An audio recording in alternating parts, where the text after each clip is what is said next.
Esta mañana está conmigo en esta transmisión acá en la Ciudad de México, Javier García, él es el CEO de EOS Offices, porque además está usted viendo, si nos está viendo a través de YouTube, publicaste un libro, Javier, que se llama Crece sin inversionistas. ¿Cómo estás? Bienvenido. Gracias más bien por invitarnos.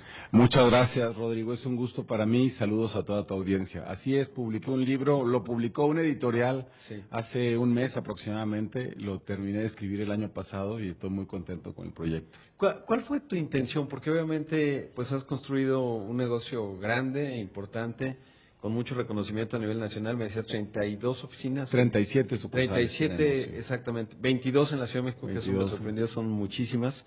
Y bueno, pues eso lleva una historia que es parte, digamos, de las lecciones. No es tanto biográfico, aunque sí vas contando algunas cosas de cuando pues terminaron los exámenes muy rápidos y cómo es importante hacer todo paso a paso. El tema del capital, cómo entender la utilidad versus, digamos, el ingreso operativo. Pero ¿cuál fue tu intención? Veo que lo leíste, lo cual me da mucho gusto. En EOS Offices hemos recibido a miles y miles de empresas en estos 18 años que tenemos operando y veo dos cosas. Yo veo empresas maduras de a veces 10, 20 años o a veces de varias generaciones que están estáticas, que no crecen, que se mantienen estáticas. Y veo también jóvenes que quieren crecer exponencialmente, hacer una cosa enorme, ¿verdad? Tenemos estas imágenes de Amazon, de Google, de Facebook, que quieren ser el siguiente Facebook. Cuando lo que yo veo que funciona, ha funcionado en México, son empresas, no sé, como Wings, como Nestlé, como Nike, pues que han crecido despacito y se han tardado. Empresas como Bimbo, ¿verdad? Y les ha ido bien, como es el caso de EOS Offices. Entonces, en lugar de buscar así un crecimiento exponencial, o en lugar de quedarte estacionado porque tengo miedo a crecer, porque la empresa de mi abuelo la pasó mal, o de mi tío, o de mi papá en alguna época, pues son técnicas, son metodologías que he vivido yo, he leído, me he documentado, que funcionan y han funcionado en muchas empresas, pues que hoy en día vemos y no sabemos exactamente cómo es que fueron formadas en sus inicios. Claro, interesante, sobre todo porque, bueno, justo ahora que platicaba con Alberto, el presidente de Microsoft Latinoamérica, pues estamos viendo al mismo tiempo un cambio profundo en cómo hay, digamos, un paradigma tecnológico que puede permitir pensar de manera diferente, o no necesariamente pensar de manera diferente, pero operar de manera diferente, pero como bien dices, hay, digamos, si uno revisa la historia de las empresas durante mucho tiempo, hay principios básicos, ¿no? Que se repiten y se repiten y se repiten. En tu caso y en lo que planteas en el libro, ¿cuál fue, digamos, ese punto de arranque y cuáles esos primeros retos que compartes en términos de entender? Por lo que dices, de repente puedes decir, pues oye, yo opero en pérdida, pero no importa porque en algún momento se va a convertir en rentabilidad. Todo depende mucho del modelo de negocio, de lo que estés haciendo, pero ¿cuál fue tu punto de partida que está expresado? Correcto. Y precisamente este tipo de empresas, que son las que todos vemos, que crecieron mucho y que crecieron exponencialmente, pues son un gran ejemplo. Desafortunadamente, no existe una metodología para convertirse en el próximo Microsoft o en el próximo Apple. Son empresas muy buenas y en el mundo todos los años hay millones de emprendimientos, millones. Pero lo triste es que más del 99% terminan en la basura. Entonces, por eso mi invitación es a buscar un emprendimiento que pueda o no ser digital, pueda o no ser tecnológico, pero al final del día, si buscamos un crecimiento paulatino, constante, buscando rentabilidad, porque tú lo mencionas ahorita, muchos jóvenes piensan, y no tan jóvenes, ¿verdad?, que hacer una ronda de capital y conseguir un inversionista, creen que eso es el éxito, pero pues el verdadero éxito es crear valor y que haya un mercado dispuesto a pagar por ese producto, por ese servicio, y eso convierta a tu empresa que sea rentable. Claro, y de repente esto que mencionas es importante porque cuando el dinero estaba barato, me refiero, si pensamos, por ejemplo, en el surgimiento de muchos unicornios, entre comillas, o emprendimientos que tienen valuaciones de más de $1,000 millones, pues cuando las tasas estaban cero, porque estábamos pues en la pandemia y entonces las economías, los bancos centrales, pues no había inflación necesariamente por el tema de la demanda y pues el capital estaba buscando dónde tenía mejores rendimientos y había muchos fondos de capital de riesgo con dinero disponible. Cuando ese paradigma cambia, pues de repente ya no vimos y había algunas valuaciones que entraron en crisis porque pues la promesa, la trayectoria de lo que habían planteado, pues no necesariamente se cumplía.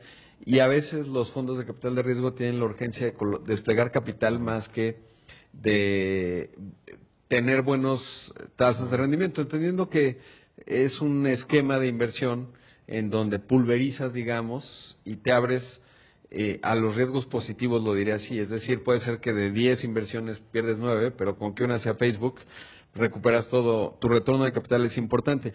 Pero Correcto, tú no sí. quieres ser una de las 9 que se perdió el dinero, ¿no? Correcto. Tú quieres ya sea hacer un Facebook o tener una empresa que vaya creciendo y generando valor a lo largo del tiempo. Ahora que mencionabas a Microsoft, pues cumplió 50 años, ¿no? Es una historia que también se ha construido, ha pasado por distintas fases, etcétera. Correcto. Sí, exactamente.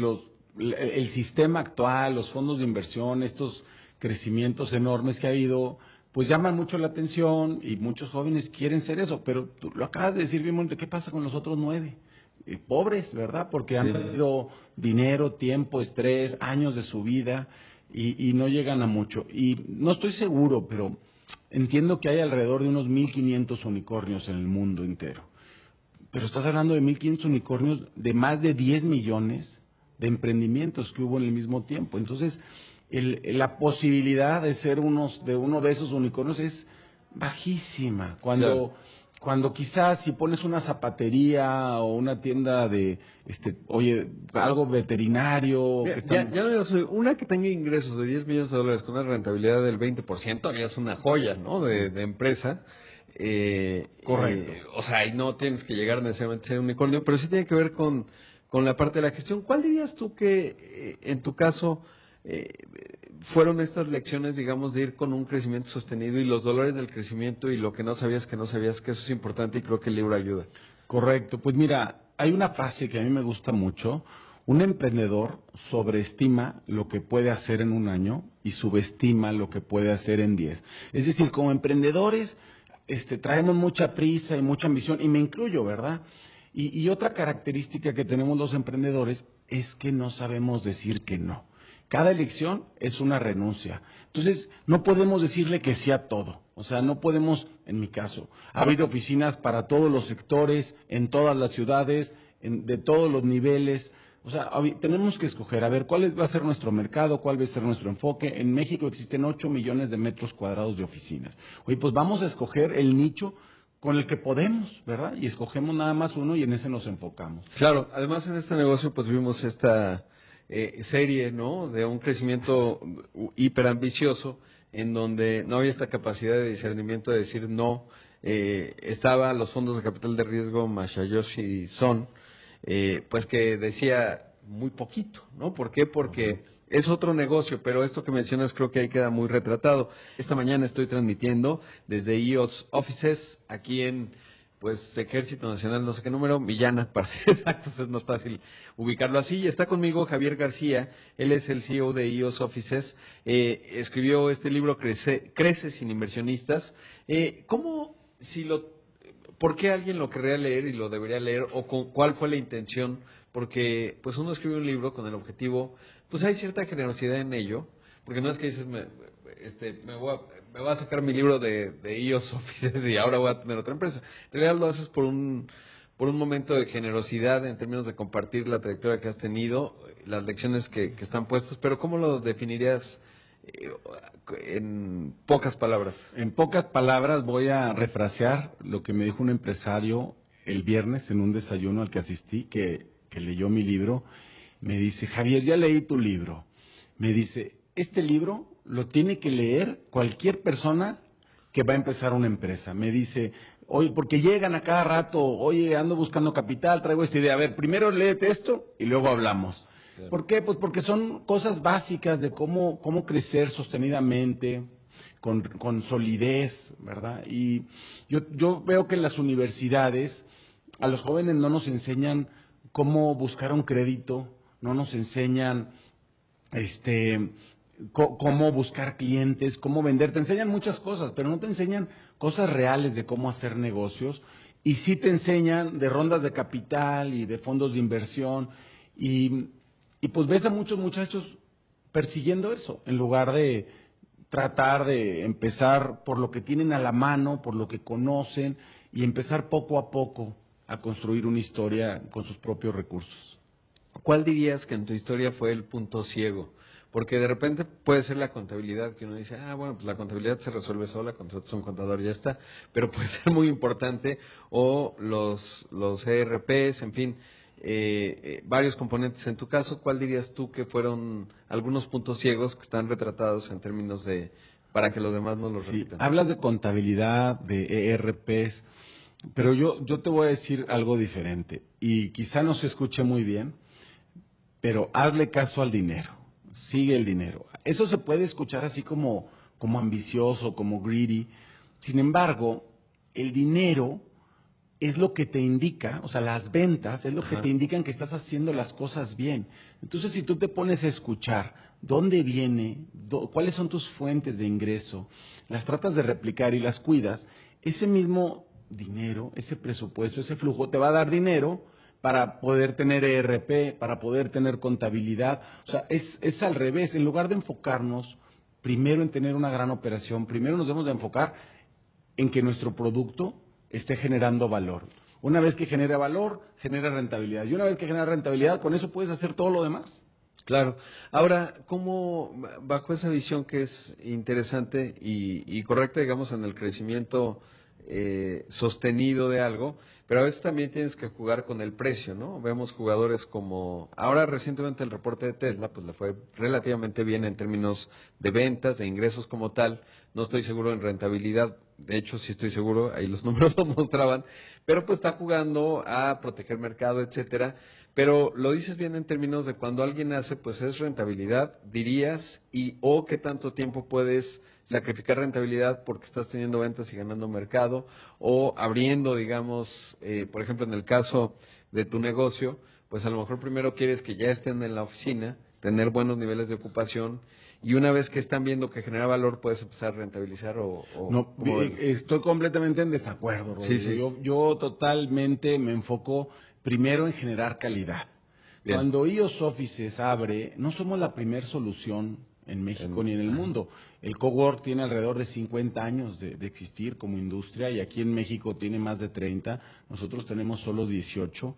¿Y cómo es que abrimos? En mi caso, nos fuimos por la calidad, no por el precio. Cuando abre IOS Offices, tenemos, nos damos cuenta que somos el mejor y en lugar de hacer promociones y atraer mercado, nos ponemos a traer mercado, pero con calidad. ¿Por qué? Porque las empresas buscan atraer y retener talento humano. Y para ello, pues tienen que darle un buen lugar para trabajar, un buen café, una buena silla, una buena iluminación. Nos damos cuenta de eso. Buscamos crear un sistema, un lugar en donde haya una buena acústica, buena tecnología. Atraemos poco a poquitos clientes. ¿Y qué es lo que sucede? En nuestra industria, antes de IOS Offices, las empresas duraban en una especie de cowork, que ni Ujú. siquiera existía la palabra cowork, duraban menos de 6 meses. Nosotros tenemos clientes que tienen 18 años con Wow, nosotros, o sea, desde que nacieron, desde que básicamente. nacieron, así es, los primeros siguen. Y Y es un negocio, dirías, de calidad importante, ¿no? Obviamente en el lugar físico. Y plaza, ¿no? Es decir, la posición en la que esté la oficina, que es un correcto. negocio inmobiliario, no tienes que identificar dónde está la oportunidad a buen precio, ¿no? Para que la puedas rentabilizar. Calidad en el servicio, calidad en las instalaciones, ubicación, son definitivamente Claro, o sea, ir diferenciadores. jugando con la ecuación. Es que, ¿qué es precio? El precio no es importante, perdón que lo diga, lo que Sí. importa es el valor. O sea, ¿cuánto valor te genera a ti lo que sea que estés comprando? Un café, una hoja, un carro, ¿cuánto valor te genera a ti? ¿Cuánto representa para ti? Si nos enfocamos en el precio, que es lo que hacen muchas empresas, pues, por ejemplo, a ti te gusta hablar de estas empresas grandes como Tesla o como Sí. Uber. Cuando entra Uber a México, entra con precios muy baratos. Y yo como usuario de Uber, yo decía, a mí cóbrame más. pero que llegue el carro limpio, que llegue Sí. a tiempo, que te lleve de un lugar a otro. ¿Por qué? Pues porque veníamos de una industria en donde los carros eran inseguros, eran sucios, te daba miedo, no podías subirte a cualquier taxi aquí en la Sí. ciudad porque te podían asaltar. Entonces, a mí véndeme otro producto, no nomás me vendas transporte, me véndeme seguridad, véndeme Claro. limpieza.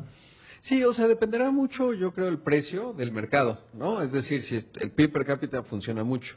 Por ejemplo, acá estamos en la Miguel Hidalgo, que junto con San Pedro, a nivel de América Latina, tú ves el PIB per cápita de aquí, y pues eso te alcanza un precio. Si tú quieres replicar, digamos, una historia de precios, se va a ajustar un poco al mercado en donde estés, porque si nos vamos no muy lejos, acá al Estado de México, a la zona de Chalco, debe haber emprendimientos, pero claro, no puedes tener el precio de Correcto. la Miguel Hidalgo, y ahí se va ajustando y es esta combinación entre el descubrimiento del precio que están dispuestos a pagar y lo que entiendo que compartes es el valor que generas, ¿no?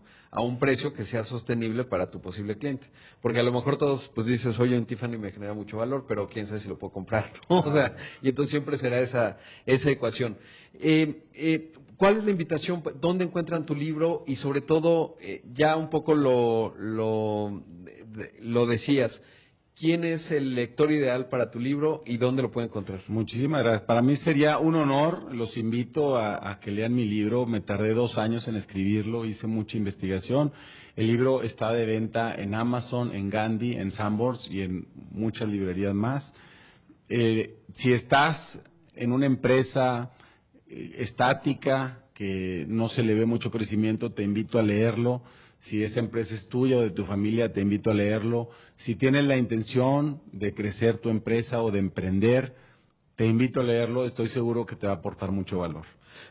Javier, muchas gracias. Al contrario. Gracias y felicidades, porque no es un tema menor, es casi tener un hijo, hacer un libro en 2 años. Muchísimas gracias. Gracias. Ahí escuchamos y vimos a Javier García, el CEO de EOS Offices, con su libro Crece sin inversionistas, que ya nos decía él, lo puedes encontrar prácticamente en cualquier lugar donde se encuentran los libros. Así que felicidades. Gracias.